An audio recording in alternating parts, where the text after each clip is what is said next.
भाई मोबाइल हटाओ भाई, पीछे करो बोलना तो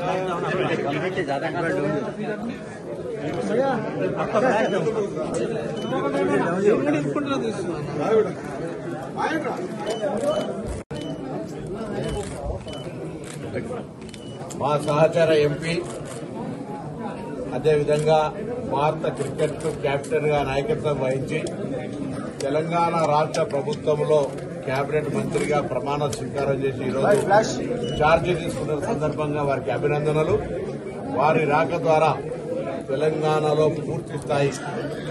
మైనార్టీలకు సంబంధించిన అన్ని అంశాలను ప్రభుత్వ ఆకాంక్షలకు అనుగుణంగా పరిష్కరించబడి అన్ని రకాల వారికి న్యాయం జరుగుతుందని అందుకు నాయకత్వం వహించాలని సందర్భంగా కోరుతూ అజరుద్దీన్ గారికి ప్రత్యేకంగా ఈరోజు నడుస్తున్న తరం ఎస్సీ ఎస్టీ బీసీ మైనార్టీ దాని పరంగా భవిష్యత్తుకు సంబంధించినటువంటి ఒక ప్రజాస్వామ్యంలో ప్రభుత్వ కార్యక్రమాలు కానీ రాజకీయ బాధ్యతలు కానీ అన్ని కూడా రావడానికి కొరకు అందరం కలిసి పనిచేస్తామని శ్రీహరి గారు నేను అజరుద్దీన్ గారు అనే మాట మరిస్తూ అజరుద్దీన్ గారికి అభినందనలు తెలియజేస్తాను.